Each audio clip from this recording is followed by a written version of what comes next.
This is a reading of the BFG, chapter 13. A Trogglehumper for the Fleshlumpeater. They's always having 50 winks before they go scumpering off to hunt human beings in the evening, the BFG said. He stopped for a few moments to let Sophie have a better look. Giants is only sleeping every then and now, he said. Not nearly as much as human beings. Human beings is crazy for sleeping. It is it ever occurring to you that a human being who is 50 is spending 20 years sleeping fast? I must admit that never occurred to me, Sophie said. You should allow it to occur to you, the BFG said. Imagine it, please.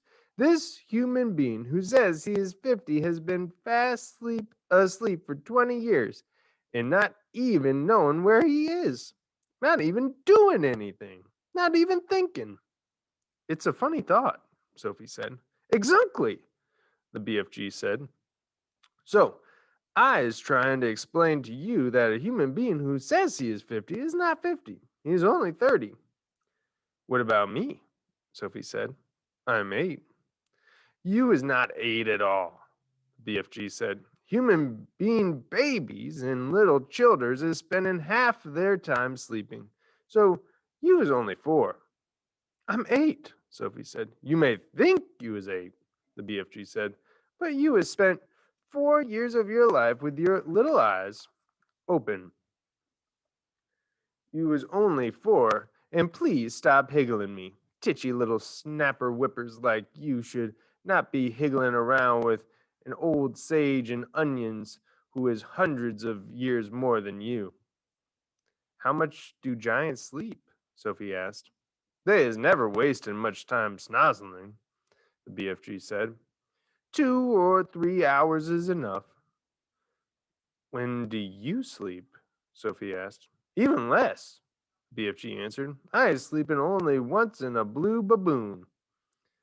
Sophie, peeping out from her pocket, examined 9 sleeping giants. They looked even more grotesque now than when they were awake. Sprawled out across the yellow plain, they covered an area about the size of a football field. Most of them were lying on their backs with enormous mouths wide open. They were snoring like foghorns. The noise was awful.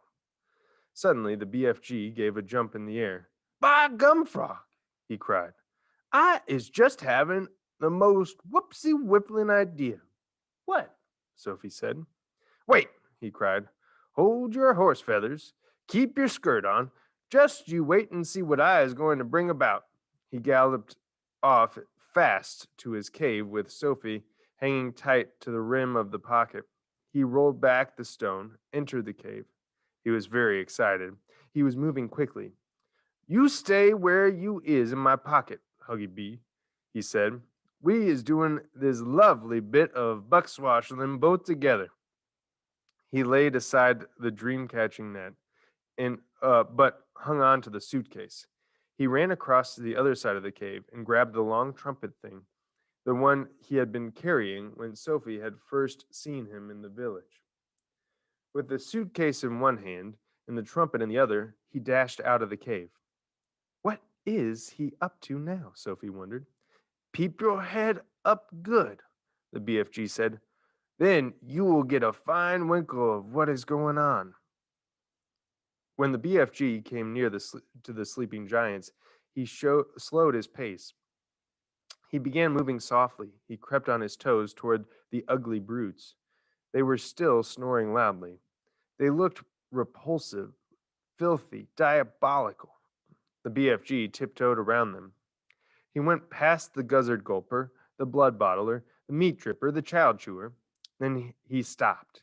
He had reached the flesh lump eater. He pointed at him, and then he looked down at Sophie and gave her a big wink.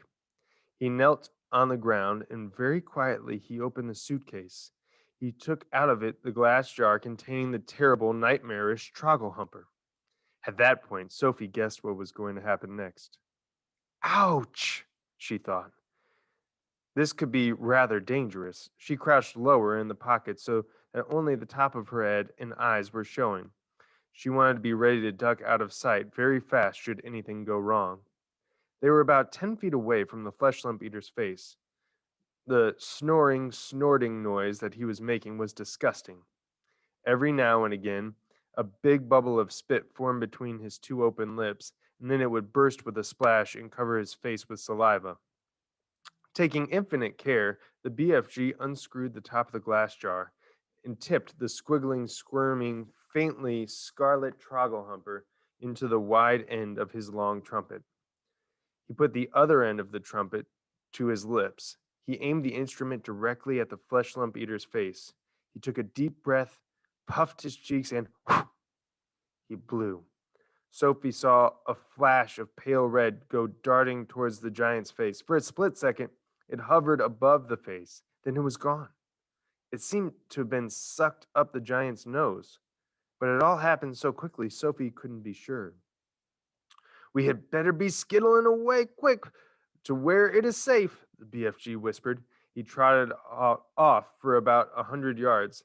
Then he stopped. He crouched low on the earth. "Now," he said, "we is waiting for the gun and flames to begin." They didn't have to wait long. The air was suddenly pierced with the most fearful roar Sophie had ever heard, and she saw the Fleshlumpeater's body, all 54 feet of it, rise up off the ground and fall back again with a thump. Then it began to wriggle and twist and bounce about in the most violent fashion. It was quite frightening to watch. "Yow!" roared the Fleshlumpeater. "Yow!" "He's still asleep," the BFG whispered. "The terrible Troggle-humping nightmare is beginning to hit him." "Serves him right," Sophie said. She could feel no sympathy for this great brute who ate children as though they were sugar lumps. "Save us!" screamed the Fleshlumpeater, thrashing about madly. "He is after me! He's getting me!" The thrashing of limbs and the waving of arms became more violent by the second. It was an awesome thing to watch such a massive creature having such mighty convulsions. "It's Jack!" bellowed the Fleshlumpeater. "It's the grooful, grunches Jack! Jack is after me! Jack is whack crackling me! Jack is spike sticking me! Jack is splash plunking me! It is the terrible fright swiping Jack!" The Fleshlumper was writhing about over the ground like some colossal tortured snake. "Oh, spare me, Jack!" he yelled. "Don't hurt me, Jack!" "Who is this Jack he's on about?" Sophie whispered. "Jack is the only human being all giants is frightened of," the BFG told her. "They is absolutely terrified of Jack. They is hearing that Jack is a famous giant killer." "Save me!" screamed the Fleshlumpeater. "Have mercy on this poor little giant. The beanstalk! He is coming at me with his terrible spike-sticking beanstalk. Take it away! I is begging you, Jack. I is praying you not to touch me with your terrible spike-sticking beanstalk." "Us giants," the BFG whispered, "is not knowing very much about this dreaded human being called Jack.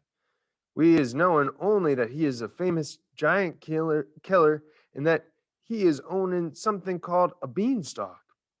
We is knowing also that the beanstalk is a fearsome thing and that Jack is using it to kill giants."